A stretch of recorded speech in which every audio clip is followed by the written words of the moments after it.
So before we begin, I want to tell you a little bit about YWCA and our mission. YWCA's Greater Austin is on a mission to eliminate racism, empower women, and stand up for social justice, and to help families and strengthen communities.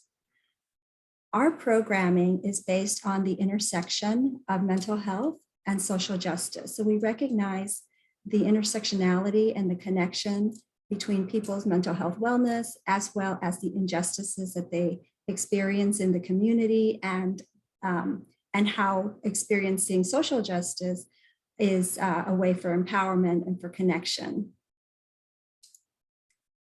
Before we start our conversation, I wanted to share this quote from Resna Manikin. It says, trauma decontextualized in a person looks like personality. Trauma decontextualized in a family looks like family traits. Trauma decontextualized in a group of people looks like culture.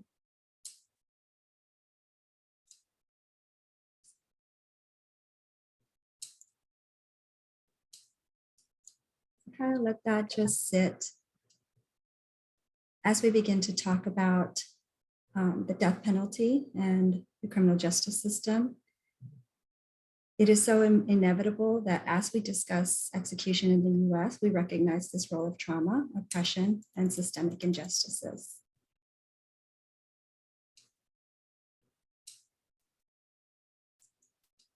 So first, some information on execution. In 1608 was the first recorded execution in the new colonies. In 1632 was the first woman executed in the new colonies. Death penalty is rooted in histories and legacies of lynching, Jim Crow, racism, and classism. And what I mean by that is that death sentences are applied disproportionately to people of color. In the last 5 years, 2/3 of death sentences have been imposed on people of color. The state of Texas in particular has executed 574 people since 1982.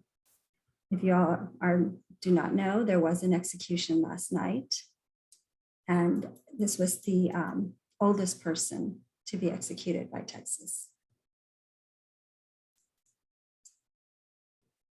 Mental health and death row. With regards to some research that was done by a Washington, DC-based nonprofit between 2015 and 2020, 1/3 of the people on death row had suffered a brain injury or had had an intellectual disability. 2/5 were diagnosed with a severe mental illness, and 2/3 experienced extensive trauma as children. Note that at least 11 of the 87 executed in this time period suffered from all three things.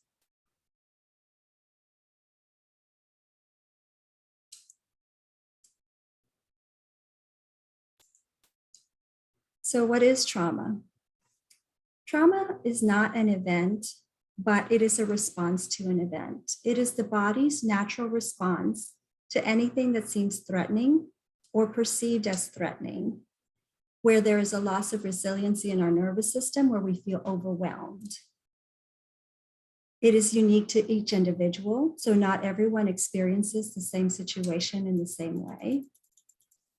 And there are various factors involved in how we respond to a threat. It can be a history of trauma, family of origin, dynamics, age, support system. The primary emotion that is involved in trauma is terror or fear, which is paired with a sense of loss of power and agency. And as I mentioned, it's less about the experiences itself, as instead it is about how the person perceives that experience. The other thing to know about trauma is that it is stored in the body. So a lot of times we don't know we're carrying it, it's just there. And we have an unconscious response to things that may be triggering or activating, and we don't know that we're responding this way until we already have.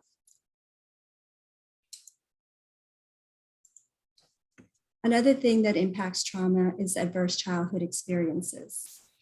These are other aspects that are connected to mental health as well. If you're not familiar with it, this is the CDC Kaiser permanent study that was done, the largest investigation of aspects in the environment or experiences that impact a person's chronic health problems, mental illness, substance use into adulthood. And then, of course, we want to recognize the disregarded grief. Besides the person who has been sentenced or executed, there's family members of those people who are connected to them. And many times our society does not recognize that there's a connection of family, there's a connection of friends, there's a connection of community. Somebody was connected to these people, somebody cared about these people, loved these people, they were part of the society. And there is a larger impact. So thank you for bearing with me as I shared that information. I'd like to now go to our guest speakers today for our panel. And I would like for them to maybe just introduce themselves a little bit and yeah, introduce yourself however you would like to. So Adrianna, would you like to begin? Yes, hi everyone. My name is Adrianna Rodriguez and I'm a clinical intern here at the Y. I have had the opportunity to take a training through Texas After Violence Project where I learned about this very hidden population, very marginalized population, and began to work with loved ones and families affected by death row. And I'm glad to be here. Eva? You're on silence. I always do that. I'm sorry. So hi, good morning. I am Eva Escobedo. I am one of the clinical supervisors at the YWCA.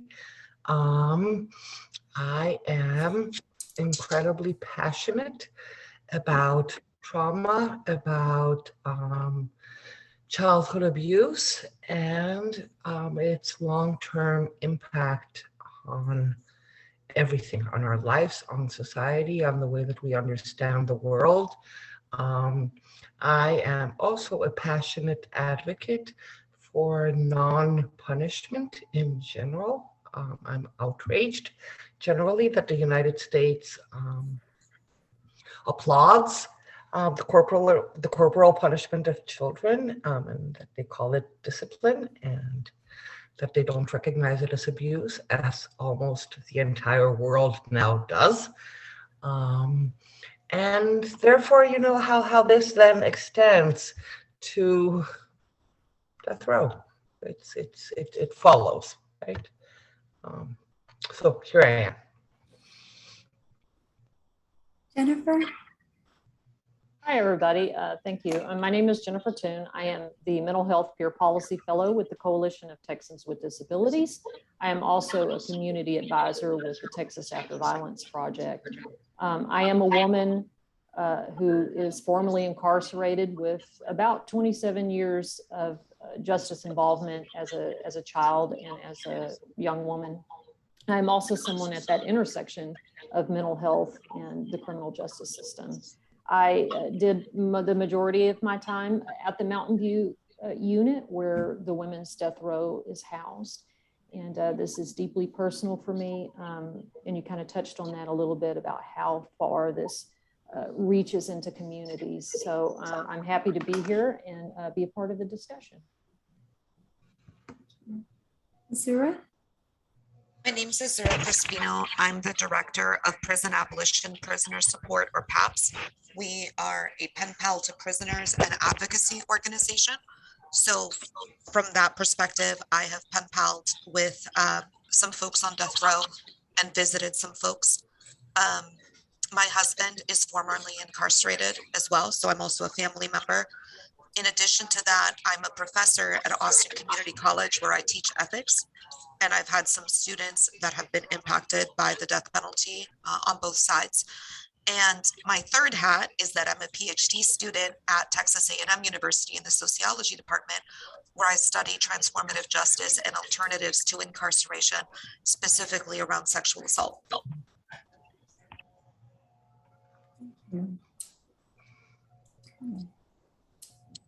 With that, I'm going to stop sharing the screen and go into the questions. So thank you all very much for agreeing to be part of this panel.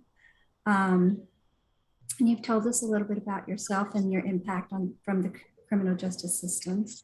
So one of the questions that I have for everybody is, and then you all can decide how to respond. You just unsilence yourself and you can respond, is how have you witnessed the criminal justice system's intersectionality with racism, mental health, trauma, and power and privilege, how they kind of play out with each other?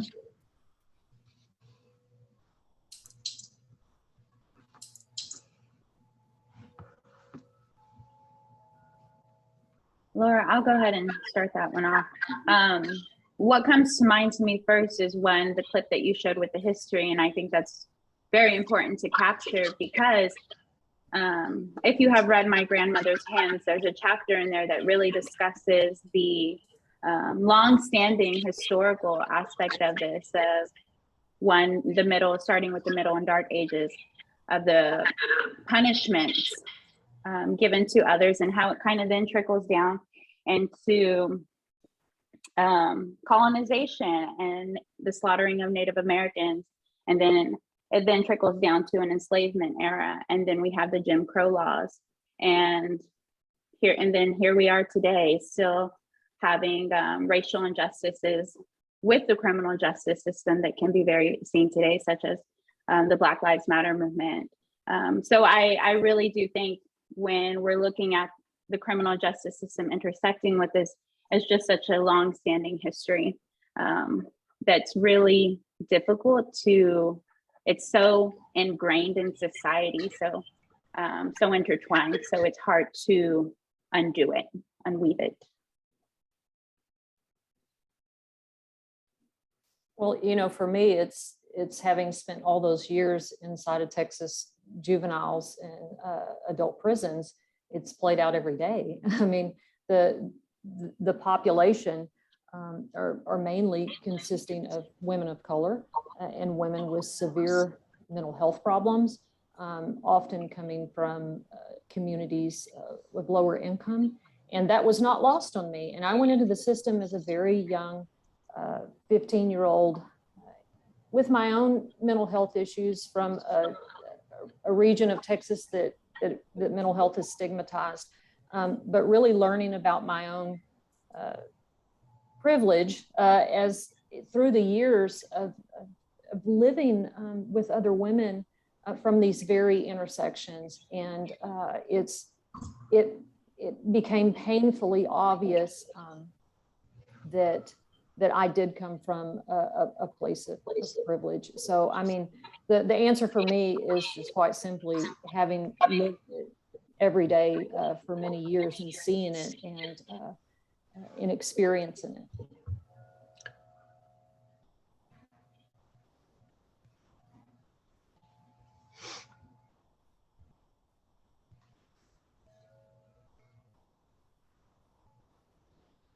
I can go next. So pen paling with folks gives you a bit of a skewed perspective sometimes, because the people that are most likely to become pen pals are people who are doing a lot of writing.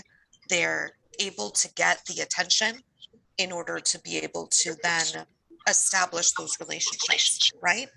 But that having been said, it's still the case that overwhelmingly I would say about 100 to 120 incarcerated folks that I have worked with are overwhelmingly of color, that the folks who are white are definitely lower class and did not have access to, paid attorneys. So power and privileges plays out in that way.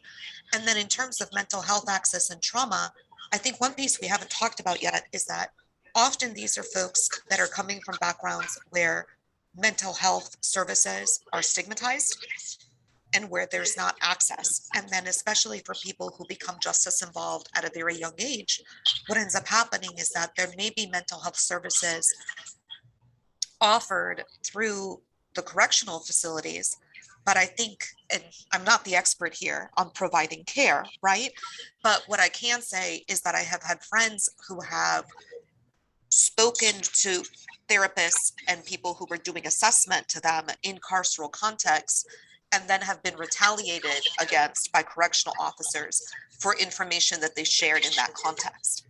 So what ends up happening is that often there's a conversation around, well, we need more mental health services within facilities of incarceration.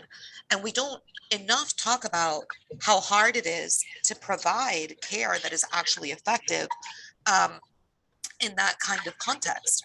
So certainly in terms of power and privilege, I think even whose cases get national attention, right, is a question of privilege. And there's a lot of intersection there in terms of whether a person is seen as being likable, whether their family is advocating on their behalf, right? So when you have someone like Rodney Reed, for example, who's become a national cause celeb, and we're trying to figure out, okay, how come he's getting so much more attention than, you know, maybe Melissa Lucio or somebody else who's on death row?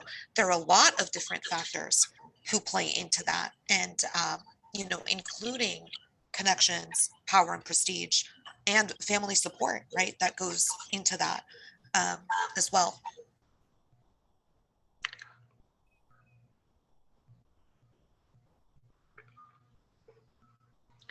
So I come at this from an extreme position of privilege. I have not been personally touched by the criminal justice injustice system. And I am Latina, but I don't look it, and so that that has afforded me privileges that many of my other people from Latin America do not have, which breaks my heart. And I worked at the prisons, at the Travis County jail with women and with men who were parents, and preparing them for some form of reunification with their children. And my experience with them was that it wasn't 2/3 who had experienced childhood trauma, but it was 100% of them. And we don't really recognize that because we don't see we don't see so many, we don't recognize, we don't validate so many experiences as being traumatic, right? And so being shamed, being insulted, being in the foster care system, blah, blah, blah, are all traumatic events for children. And so having any form of learning disability or any condition. So for example, I also had the misfortune of working as a preschool teacher for 2 years. It was the worst experience in my life. Anyway, where literally I could see 4-year-old children constantly being punished. And these children, all of them came from backgrounds that were not privileged. Many of them were the children of immigrants who were very often undocumented, who were very under-resourced in every possible way. And I saw it. I saw 4-year-olds go to the principal's office over and over and over again instead of receiving some of the services that they needed. For some of the children, it was obvious day one that they had something like that they were maybe on the spectrum, or that they had attention deficit disorder or some other learning difficulty, which was obvious day one, even for a very, very inexperienced teacher. It would take the entire school year for them to start to be diagnosed, and maybe it would take 2 or 3 years for them to start getting services.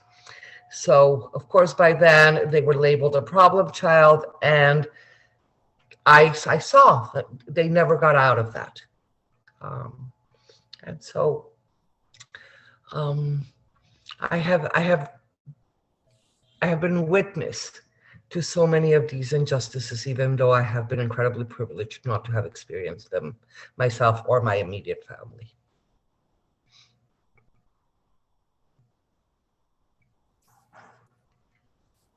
Thank you. The next question is, so I showed some of the statistics that show that majority of the people who are on death row suffered a brain injury or had an intellectual disability or were diagnosed with severe mental illness or experienced extensive trauma as a child. From your understanding, and you kind of already touched on this, but has this been your experience? Is this what you see with the people you work with the people you interact with, that they have experienced trauma, that they have some kind of intellectual disability or brain injury or mental illness? I'm going to just kind of echo what Eva said, was that, you know, the statistics, maybe 2/3 of, you know, people have been abused or sexual trauma. All the women that I was incarcerated with for almost 2 decades, almost every single one of them had moderate to severe forms of abuse in their life. So if that's the overall incarceration population, I can only imagine just how more intensive that would be for the women. And I'm really speaking from a woman's perspective, because that's, you know, the population I focus on, and those with disabilities. And I think it's important too to add ableism as another form of the prejudice that goes into those that get funneled into the criminal justice system. But yeah, it plays a huge role.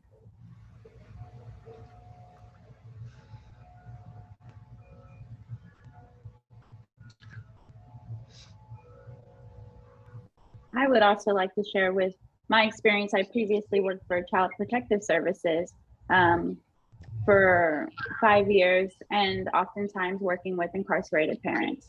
And just from that snippet, it's really looking and seeing maybe this family has come into the system over and over and over again, and realizing that this is a generational problem and a generational cycle that keeps happening and taking place. And now working with clients who have been impacted by death row, this also rings true with that generational trauma happening as well.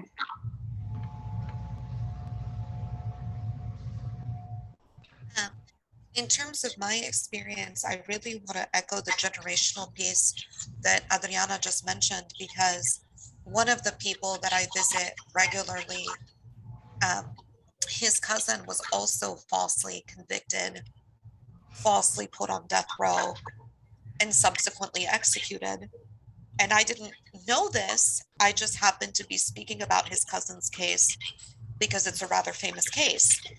And I asked him, when you see someone who is widely believed to be innocent as you are be executed, how does that impact you? And his response was to say, well, that's actually my cousin. And I was floored. And I just said, I didn't know that about you. And he basically said, well, I don't want his family to relive the trauma of his execution if I bring up that we're related in my own defense, which is why I'm not sharing the names here.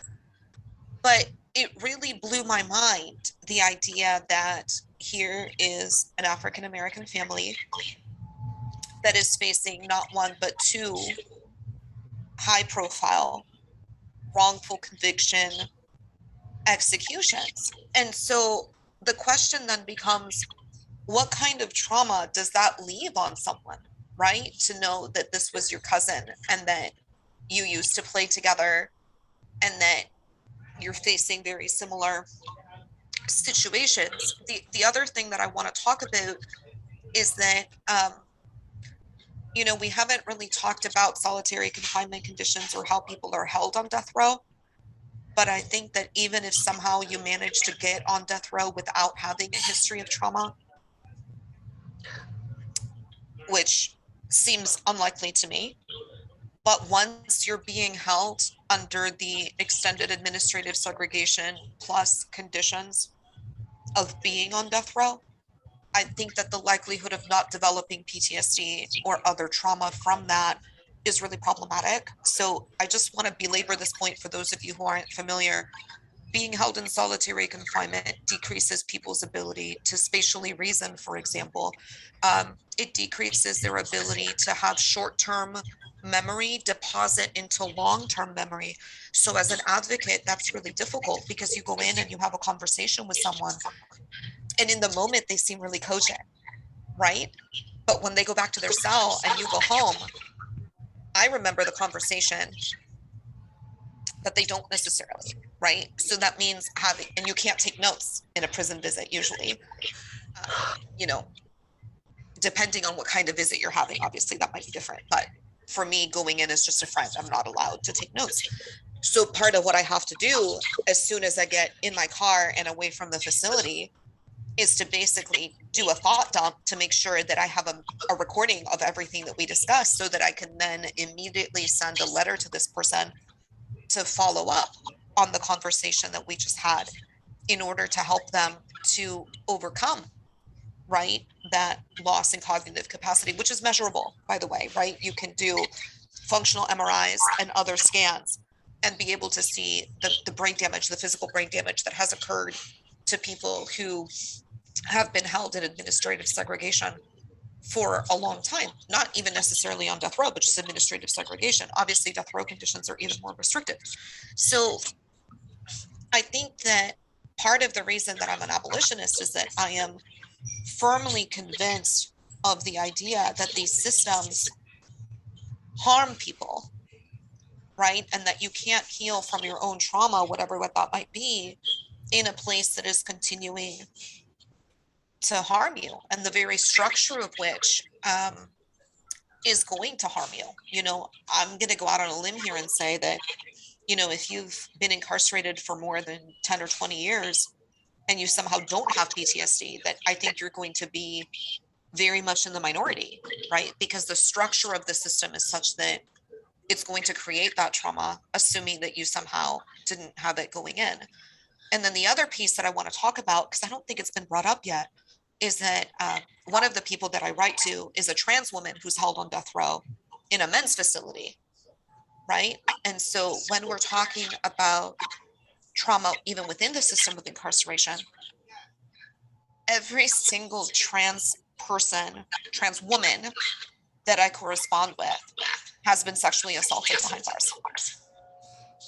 So, these are systems that often we focus on the trauma prior to incarceration, and we don't necessarily talk about how that trauma carries, right? Because obviously someone who has a family history of trauma is going to receive that additional trauma from incarceration in an even more compounded way.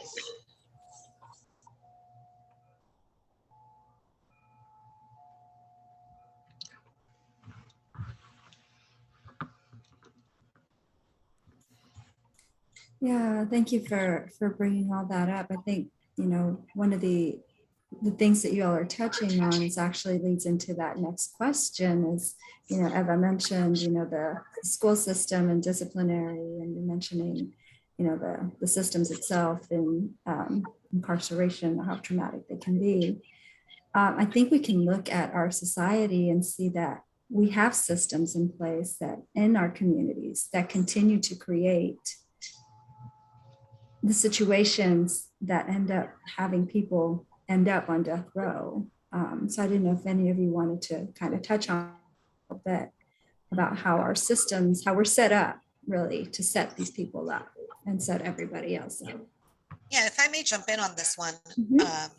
a bit ahead of stack. we tend to focus on punishment towards the individual person who's being held culpable. And we don't look at all of the ways in which we all contributed to the situation that caused the harm. So just looking at Melissa's case, her daughter fell down stairs that were very steep.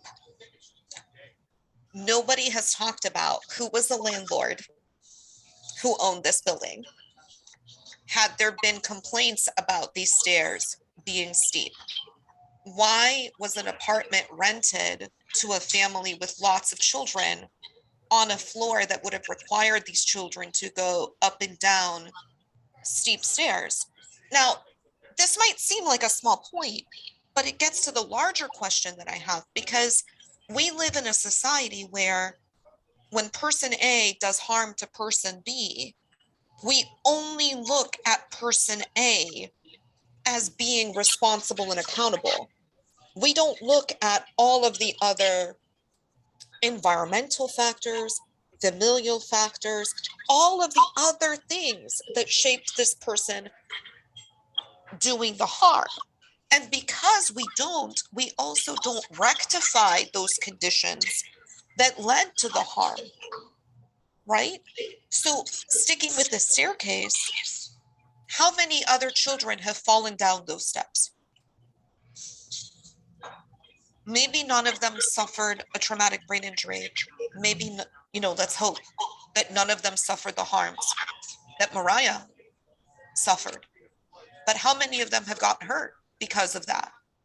And then let's think about, all of the other environmental factors, right? Like lead poisoning, we know, for example, makes people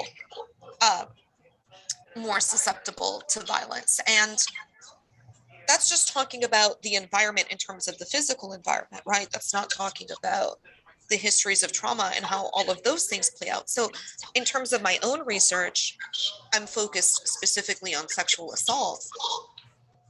And, obviously we want to live in a world where sexual assault does not exist, but focusing on individual perpetrators of sexual assault versus looking at the underlying conditions that encourage people not to negotiate consent well, right? We have so few examples of consent being negotiated well in our society. We have so few examples, of fully thorough cooperation, or of people resolving conflicts in ways that are transformative and positive. And if these features were to be in place in our society, how much less crime would we necessarily see? Or if we don't want to talk about it in a criminal context, how much less wrongdoing would we see, right? If we were focused on prevention, disruption, and remediation of these actions. And also if we all took accountability and responsibility for our part in these situations, right? Because maybe I'm a neighbor who could have called that in to the fire department and said, hi, I don't think these steps are up to code. Or I could have called that the owner of the building, right? Or maybe I am the owner of the building, right? There are all of these different ways in which we may be contributing to harm that we don't recognize because we focus on the punishment of the wrongdoer, right? And by labeling that person as the wrongdoer, I'm not the wrongdoer, right? I'm not related to the thing that they did wrong, right? I can wash my hands clean and sleep well at night and call myself a good person, when realistically we're all contributing to a system that is toxic at some level of toxicity.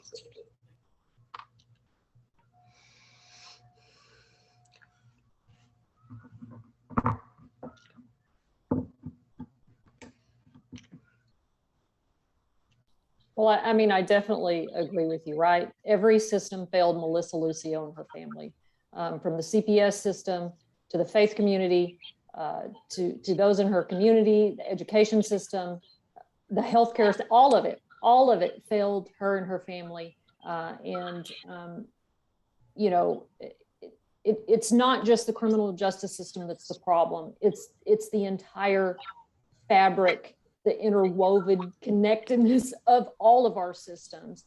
And I really love that quote that you put up at the beginning, talking about, looking at trauma without the context, right? Because often those of us who are guilty and put into the criminal justice system, we become a number, we become something on paper, and the context of the situation is gone, and everybody's role and responsibility in that. And I remember my attorney telling me when I was 15, Jennifer, always remember there's a very thin line between a reason and an excuse. And we're trying to get people to understand the reasons, the context of the situation that happened in my home. So I think, until we address all the ways the system fails and why, and digging deep into our culture to understand why our culture is like that, how did we get here? Like, I think we know through history how do we get here, but that in itself is some type of weird trauma response to be a state that believes in pro-life, but only for certain people. Only for certain people, and redemption and all the things that the state of Texas likes to pride itself in, its deeply religious values, are in total conflict. So where does that come from and why? And until we address the root of that, I feel like it's really hard to change the system without changing that core part of it first. Yeah, I agree. I think that Christianity is so misused in a pretty scary way. And going back to what you guys said, absolutely. So many children and young people being labeled as evil, and but she was raised right, and what they mean very often by she was raised right is that she was punished, is that she was beaten somehow into this is wrong and this is right, without any understanding, without anything around what might be happening with this child, that they're screaming for help, right? So when I work with parents, I always tell them that there is no such thing as bad behavior, right? There's behavior that we don't like, but behavior is an acting out, not in the sense that we use acting out as quote misbehaving, but like literally children are giving us charades.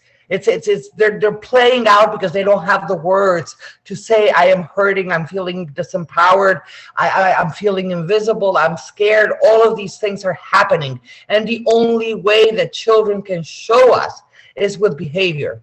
And then we keep on punishing. And so what happens when we keep on punishing? When people are screaming, they're just going to scream louder because that's what we do, right? What other tool do I have? Right. So if nobody will listen, I need to escalate it so maybe somebody can listen. But it's not because because this person is evil. We're like literally responsible for giving them absolutely no other way of expressing. Right. And again, I love watching true crime and it exasperates me when I see, this child was born a sociopath. No, let's wait. Let's look at what happened. How was this child literally parented or not parented? How was this child abandoned in a myriad ways? How was this child hurt so deeply? And that is what's happening. And those are the people that are responsible. I totally agree with Azzurra. Those are the people that should be on trial, right? And again, but then we go back, and we look at intergenerational trauma. And ooh, what happened there, and what care was not given there, and what compassion wasn't given there, that now we're perpetuating this, right? So it's like, I mean, a psychiatrist friend once said, so it's like once you start digging, it's like how many graves in the past will you have to dig up when you start looking at that, right? So yeah. I want to say something that you just said, and I feel like part of it too is that society wants the easy answer. So when someone's evil, done. We don't have to worry about anything else. We don't have to work on mental health. And I grew up in very rural East Texas, and when my behaviors began to manifest as a child, nobody did anything, nothing. It's not my business. Mental health is so stigmatized. It's one of the areas in the state that has the highest suicide rate. And so when this happened to me, just what you said, escalate, escalate, escalate, I am in pain and I don't know what to do to get anybody else to listen to me or hear me except escalate. So now we've had crisis. Now are at a point of crisis. And I remember, and this was the early 90s with the whole super predator theory, that some children were just like you said, born evil. And I had a state psychiatrist tell me when I asked, why did I do this? What's wrong with me? Really wanting to know what was wrong with me. And he said, some children are just born without a soul. And wow. The idea that people are just born evil, and that is not true. That's not true. And I don't know how as a society we would have hope for the future if we believed that was true.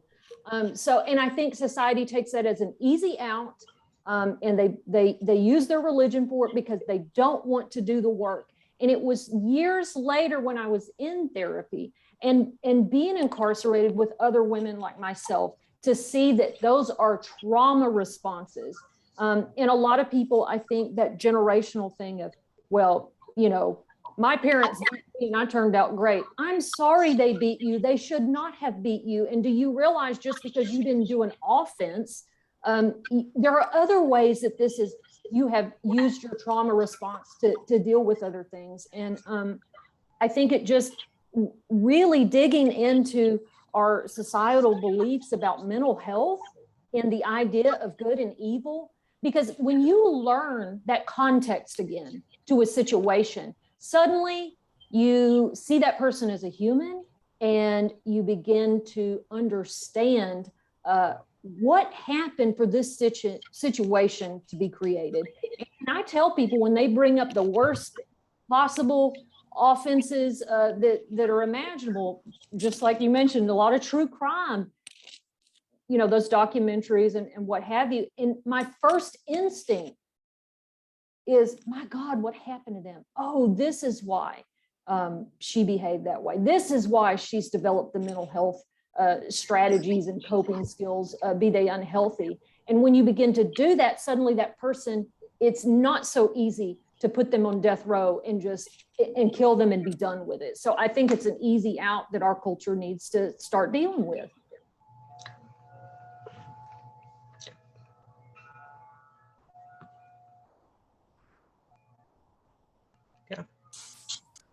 I put this response in the chat just because I didn't want to interrupt Eva while she was talking, but I don't think anybody should be on trial per se. Right? I Just to agree. clarify I that. agree. I agree. But I agree in spirit with what you're saying. But I did want to point out that we just don't do enough to study psychopathy. So even if it were the case that some children are just born evil, which for the record, I don't believe, but let's grant the premise. Okay, so how do we treat that? We're not spending billions on research for psychopathy or intervention strategies. But we are spending billions on incarceration on the claim that there are some people who are just so dangerous. Okay, I mean, even though in the United States, it's what, 2.6 million out of our, let's just say 1% for round numbers of our population. I mean, do I really think that 1 in 100 people is just born so evil that they're absolutely incapable of remediation? That just on face seems ridiculous, right? And I really appreciated what Jennifer said about trauma responses and not recognizing that certain things are trauma responses and then not intervening in those situations that are trauma responses in order to provide adequate care. You know, these are things that we need to study. These are things that we need to fund. These are things that we need to implement in order to have a safer and more just society. And I think that if we took even 10% of the effort that we currently put into incarceration into research and intervention strategies, we would live in a very different world.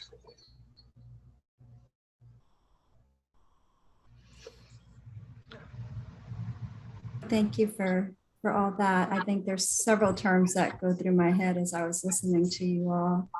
One is the hierarchy of human worth, which I've heard that term a lot, and it fits. It's like we live in a society that has determined that some people have value and some others.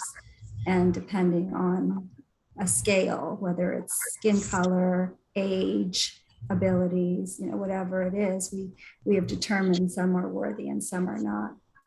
The other thing that kind of went through my head is, and I love what you're saying, Jennifer, because it fits so perfectly with the way we approach mental health is through that trauma-informed perspective, where we don't ask what's wrong with the person, we ask what happened to the person. And just your wording is perfect because it fits so well in how we work with people who do come for mental health assistance. So whether you knew that's what you were working from or not, that seems to be that perspective that you're working from, Jennifer. And it kind of connects to my other question, is that we do live in a state where 40% of the people support the death penalty. It has been decreasing, but last research shows that. And there's some incredible research that was done that shows by religion, by age, by politics, all that. So you can kind of see, I'm happy to share that link if anybody's interested. But and I think one of you asked this earlier too, is like, how did we get here? How does society reconcile the use of violence to punish violence? You know, we're doing the same thing. So how do we reconcile that? How do we, I don't know. I guess that's just my question. How do we reconcile it?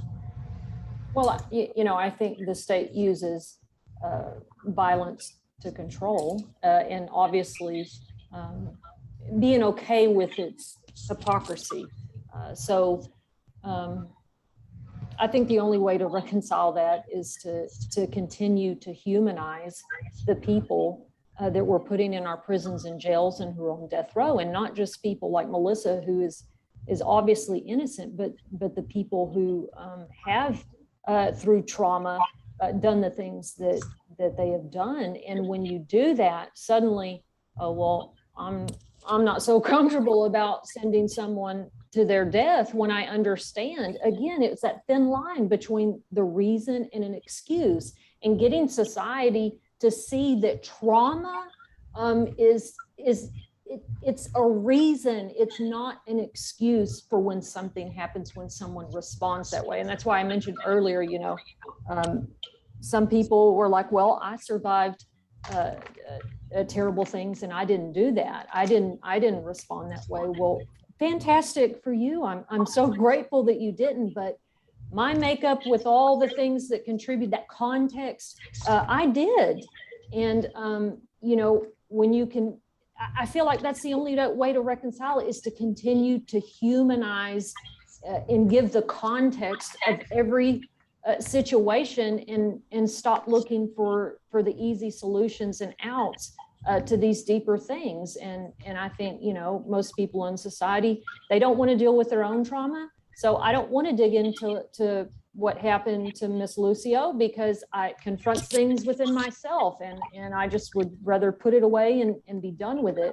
And I think that's society as a whole. Now, the state as a authority, government, I feel like uses state violence just as a form of control. And I talked about that in one panel about why would they wait until the last minute, the very last minute, to grant a reprieve? And, Representative Bowers asked the DA that during a recent criminal justice hearing when they were questioning the DA from Cameron County about Melissa's case. And he really didn't have any satisfying answer to that. And I think the answer is the state uses that as a form of control and to let us all know that we are at their whim and we have no, mistakenly believe that we have no authority or autonomy in our society because it traumatizes. And the rep said that. Why would you traumatize the community and the victim's family and her family? And quite frankly, the state does it because they can, and it's a form of control. But I think in general, the people, that's us, the more that we continue to humanize the people that commit crime, again, trying to break this notion that it's soft on crime, that it's coddling people. It's not coddling people to understand why they behave the way that they do and to understand that everyone's different and to apply the appropriate, redirection. And I totally agree with Eva. Punishment, it's just the more you continue to heap on harsh punishment, the more people react in ways that you've dehumanized them. So what do you expect? And that's what I tell people. We treat people the way that we do, that they go into the system with so much trauma, and then they get there and see that, oh, I was right. Nobody gives a damn about me. And it just creates this, it just feeds and builds on itself so that when they come back out, everybody's like, oh, okay, great. Well, join society. We're not going to allow you a place to live, a place to work, to, feed your family or any of that. But please, we want you here. I don't believe that, so anyway, I get very passionate and so I don't want to overtalk and allow other people to share their thoughts.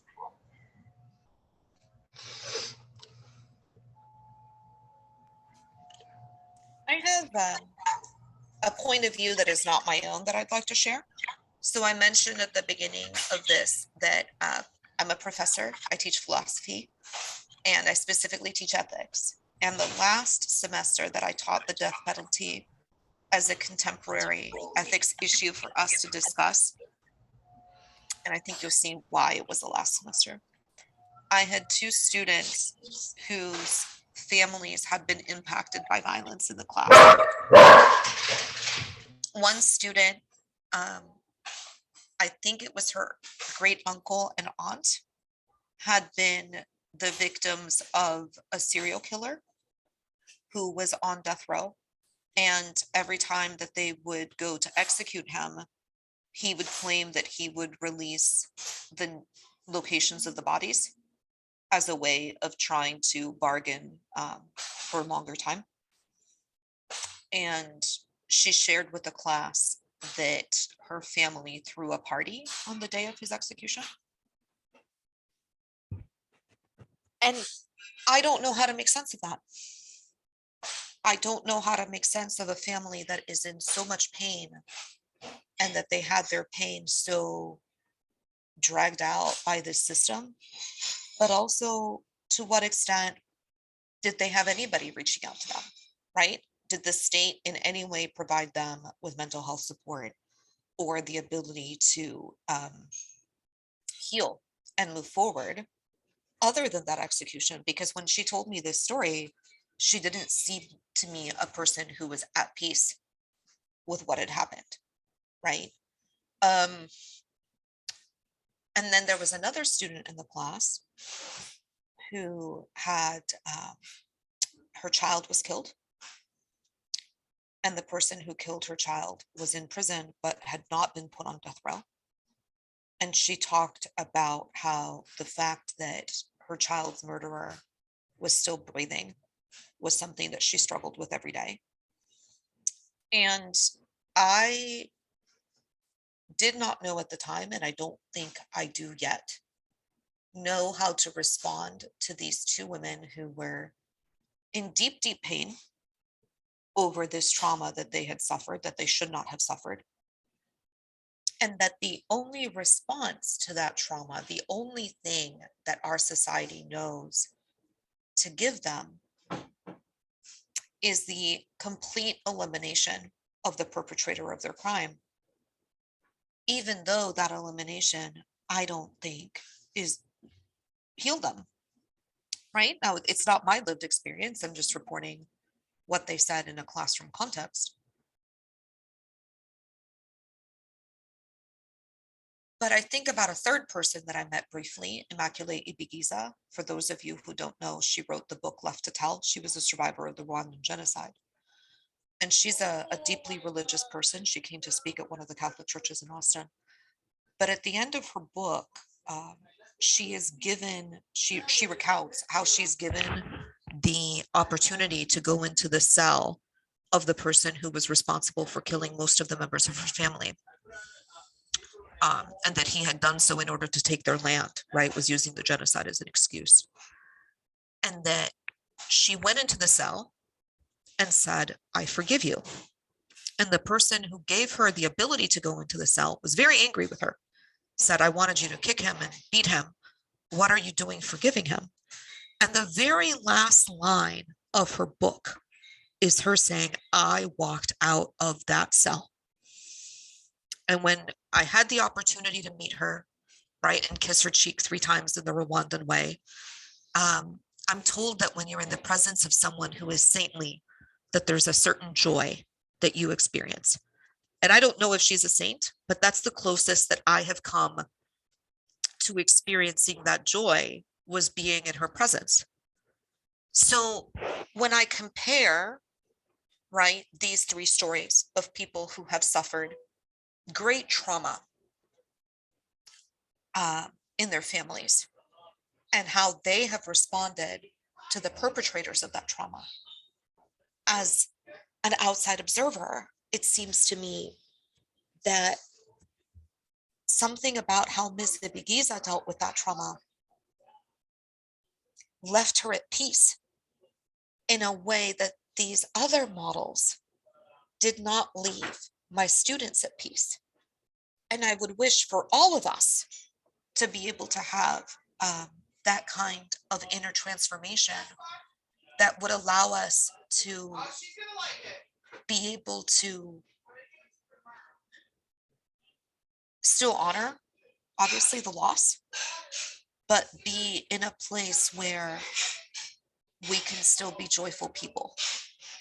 And I don't know what that system looks like, but I am convinced that Texas's death row is not it.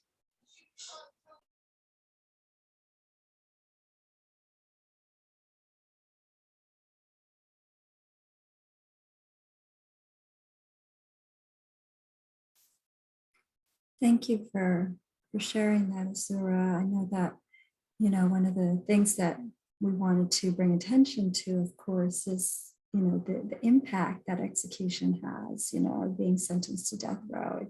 It's got so many aspects of it, like you mentioned, survivors of the person that was killed, but also survivors of the person that's on death row or being executed. So, and I think that we forget that there's people that work in these systems that carry out, these atrocities, and they carry out, and some of them are like that jailer person that was upset and wanted to see violence on this other person. And then some of them are just doing a job and they're trying to make sense of this also. So, and also the communities, the whole community. I can't imagine that the community is not affected for where that person came from. It's everybody, where the victim was, where the person who was on death row was, all those are just so affected. And it's so hard to measure how far reaching those ripples are. So how do we as a society support all of the people involved in some way, whether it's mental health services or fixing the systems or where do we intervene? How do we intervene? Or how are you intervening right now? I think Jennifer touched on something earlier about humanizing the experience. And I feel like that is a key role in this. As someone who works with families who have been affected by death row, and I will say in my experience, it has been those who have been accused of the crime or found guilty of the crime. And just working with those families, there's so much shame, there's so much disenfranchised grief that goes into it. And oftentimes a lot of unspoken words because of the shame and because of the stigma that, you know, here are people celebrating on one end the death of your loved one. And it also makes me think of, Melissa is a Hispanic woman, and in some collectivist cultures, families are you are part of me, I am a part of you, so they internalize, am I a bad person too? And so from a clinical standpoint, it's really trying to humanize that experience, and also the buildup of the roller coaster of emotions that happen, because one of you mentioned it, sometimes the execution date will be set and then the day before, the day of, it doesn't take place. And imagine a family, those families on both sides of the coin, you know, all the suspense, all the buildup of waiting for that day, and then it not happening, and then they have to continue to relive this over and over again. And it just doesn't seem, it's just not viable. It's not sustainable.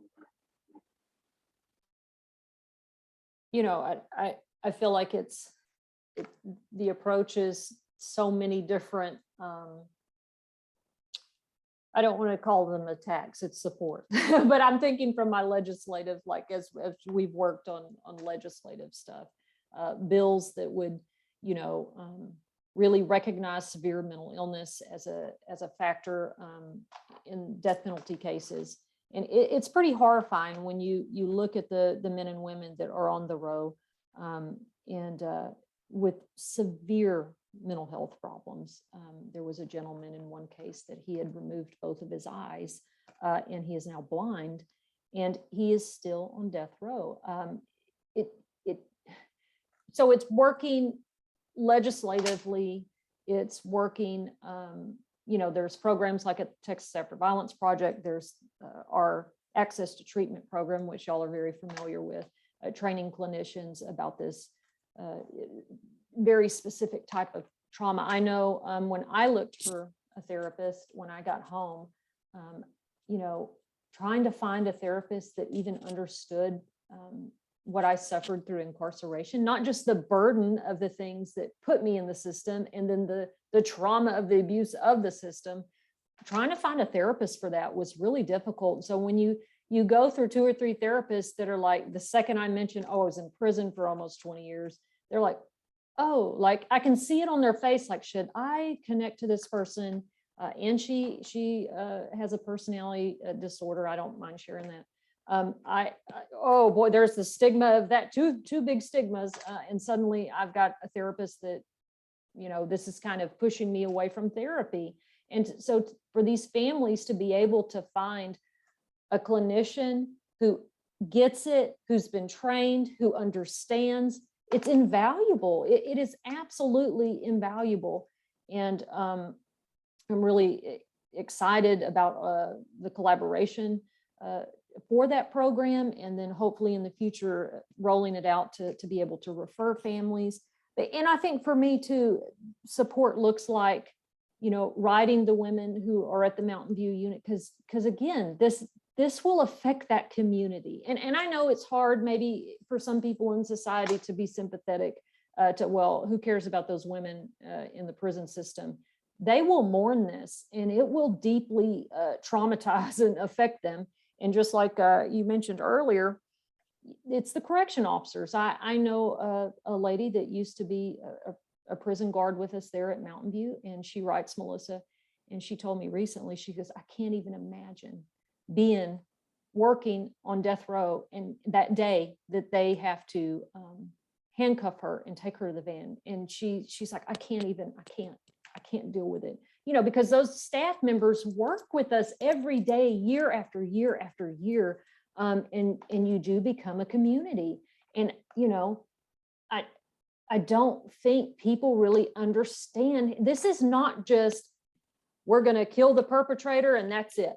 That it's this siloed, isolated thing that doesn't affect anybody else, just that one person that committed this crime. And that is the furthest thing from the truth. I've told people recently, I've worked hard to bring awareness about Melissa's case. And I'm struggling right now not to cry in front of everybody, but to just think if this goes through, I don't know what I'm going to do. I've got a good therapist, y'all, but I've never experienced this before. I've never gone through this. And it's a certain level of trauma of knowing that the very people that were supervising us and looking after us to a certain degree that we made connections to in the system are the very people that are going to murder one of my friends who is very much possibly innocent. And so I hope that conversations like this really humanize the process of the death penalty and how we all can support by working on legislation, ending the death penalty. That's the best way we all as a society can support this. And, just as therapists, having that training to be able to really provide a specialized insight and comfort to the people that are experiencing this is invaluable. And, any way to support the men and women who are, and their families who are on death row, however a person feels comfortable doing that, I think is certainly invaluable too.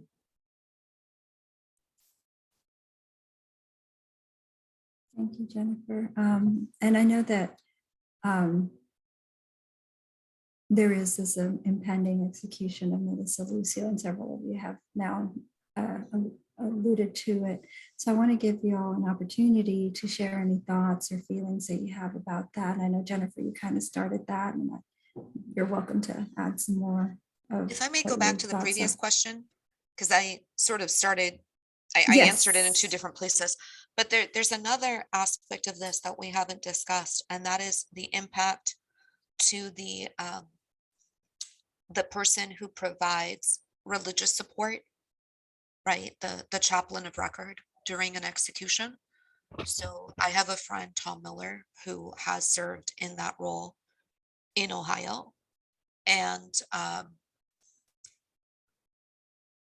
he, when I've asked him to talk about it, he's basically said, I will give you the transcript of what I witnessed, but I would prefer not to discuss it unless you have, right? That he wanted me to sort of read through what happened and then we could talk about it. And I realized that I didn't have it in my heart to hold space in that way, right? And I'm thinking about some activists who, there was recently a situation where someone was executed in Texas, and the folks who were taking care of the burial would not allow his, I can't remember if it was his fiance or his wife, to touch the body afterwards, right? And I'm sorry, the details of this have just jumped out of my head.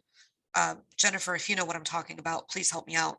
But I remember seeing the video, right? Because somebody had the foresight to take video of how these, people who, I guess it's just some contracted funeral home that handles the body, responded to this family member's pain with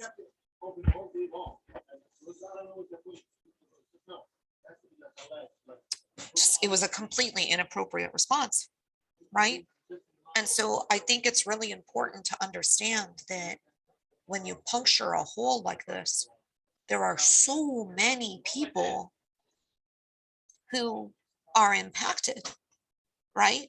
Whether it's folks who have signed a petition, folks who have made a call to the governor, the folks that are doing the executions.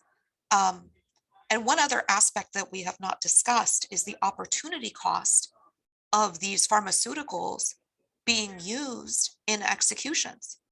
So I don't know how many of you know this, but at one point during the height of the pandemic, there was a shortage of certain anesthetics that were being used to treat COVID patients.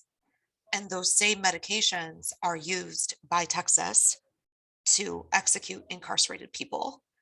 And TDCJ has a stockpile, I believe, enough to execute 50 some odd people. And they were asked to release those medications so that they could be used to save lives instead of taking them. And because so many activists have been putting pressure on pharmaceutical companies to refuse to sell to executions, TDCJ said, no, we are going to keep these medications in order to make sure that if we have to, that when we perform these executions, that we have the ability to do that, right? So there may be some Texan out there who lost a family member to COVID, who could have been saved if the state did not choose to prioritize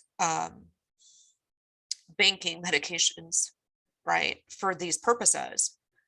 And that's someone who has, you would think, no connection to the death penalty at all, right? So this is a stone that when it is thrown into the lake, ripples out in ways that I don't think that we can even begin to measure in terms of the harm that we are doing to society, to people that you may think are completely unrelated to the situation.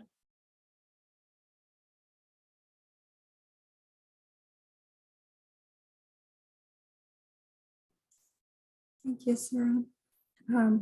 Yeah, so the last part was just that, recognizing that there was that impending execution of Melissa Lucio, and wanted to give you all space to share anything that you wanted around that, regarding your thoughts, your feelings, any call to actions that you all might want to make. And then we'll have a few minutes to open it up to other people if they want to ask questions. Well, thank you. I love the opportunity to just share with people some calls to action. You know, people can write letters, emails, make phone calls to the Board of Pardon and Paroles. We're still waiting to hear their recommendation. Abbott needs their recommendation before he can grant or not grant clemency. He can issue a 30-day stay, but for more action, he needs that recommendation from the board. The last I'd heard, there had been over 8,000 handwritten letters to the board in, you know, pleading with them to please recommend clemency. So please, and I like to tell people, you know, sometimes that it can feel, advocacy or calls to action can feel very overwhelming. Like, I'm not qualified to be an activist or do advocacy or anything like that. And all it is just taking action. Perhaps it's even just sharing it on social media, having panel discussions, maybe seeing the film, anything, any type of action, I believe, energetically and spiritually is important. But certainly I would ask that people contact the Board of Pardons and Parole and the governor, and also the district attorney signs in Cameron County. He can withdraw the death warrant and ask a judge to do that, and that could stop all of this immediately. And so those are the three main.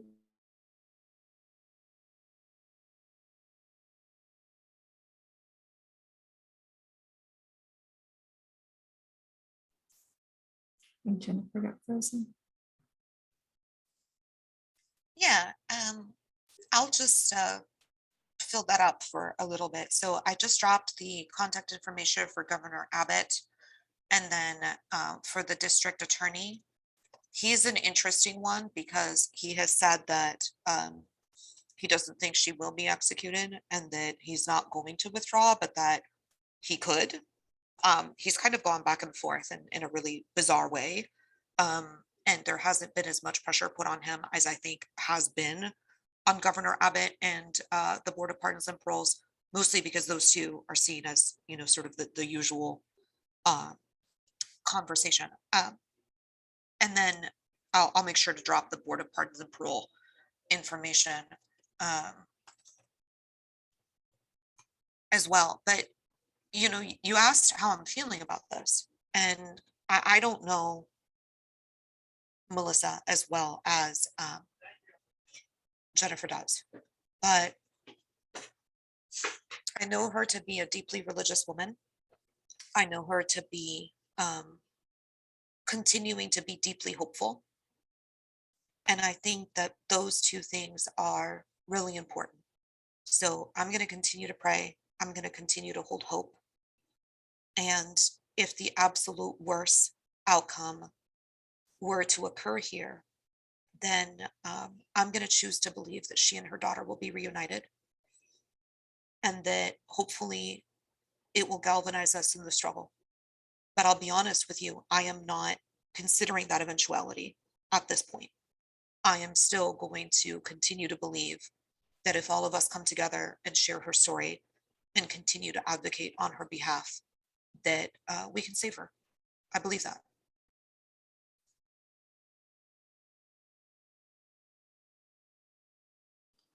I just wanted to share. I feel like there's so much anger and blame to be put on the systems. But as you both have said, as much as I want those systems to take accountability too, the focus needs to be on saving Melissa and saving other people on death row.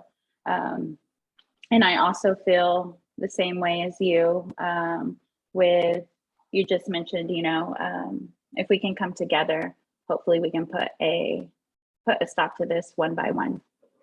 And I have to believe in that mission as well.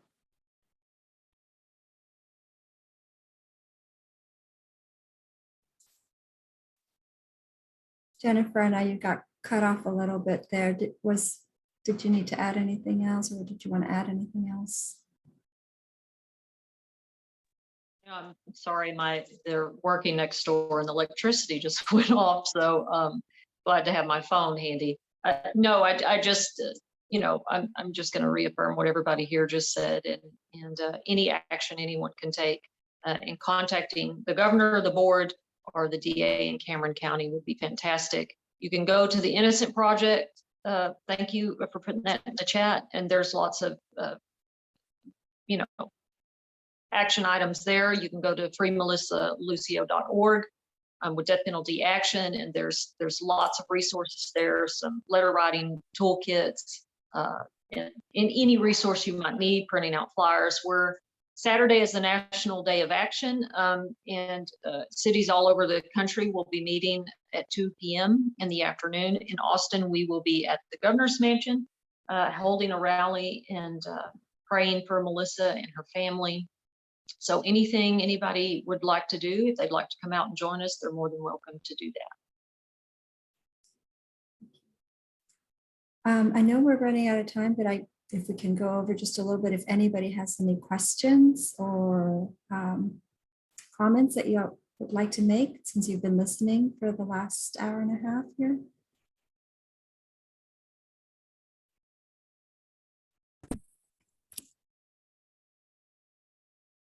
Yes, Walter. Hi, my name's Walter Long, and I founded the Texas After Violence Project, and I'm a death penalty habeas lawyer. And I've just found this whole discussion brilliant. I really, really appreciate that you held it. I just wanted to share one thing that I've been writing about recently, which is correlation. Corporal punishment was brought up early in this discussion. And I just want to read a little bit about that. I've done a little research about that recently, and it's pretty fascinating to me. It's remarkable that all 23 states that have abolished the death penalty today also have abolished corporal punishment in the schools, except for Colorado, where there's no reported use of corporal punishment in the schools. This seems to form a perfect correlation, although the states vary as to which practice was abolished first. Of the 27 remaining states that have the death penalty, 9 have statewide bans on corporal punishment. Those 9, California, Nebraska, Nevada, Ohio, Oregon, Pennsylvania, Montana, South Dakota, and Utah have conducted only 105 executions since 1972, when the death penalty was briefly abolished. Ohio alone has committed more than half at 56. That total number of executions, the total number of executions since 1972 is 1,543. Only 6.8% of all those executions have occurred in states that by now have abolished corporal punishment. Remove aberrant Ohio, and it's only 3%. So, I think it's important as we all address these domination systems that we realize that as we push for change in one aspect of one subsystem, it may very well affect the larger system. So as we move as a society away from cruelty in the way that we treat our children, which is, haven't heard the word today, but it's a patriarchal model. As we move away from that, it will affect all of the other subsystems in that domination, whole domination trauma organized system. So I just thought I'd share that. Advocacy against the death penalty means advocacy for a whole lot against and for a whole lot of other things.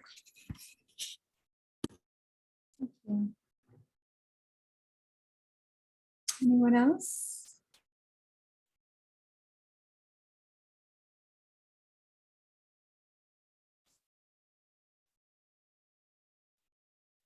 Well, if there's nothing else, we can close up for today.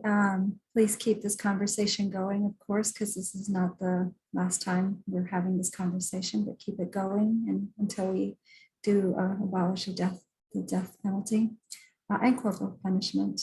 So thank you all for participating. Thank you all for joining and listening. And we hope to connect in other ways as well. And just try to have a good rest of your day. Thank you, everyone.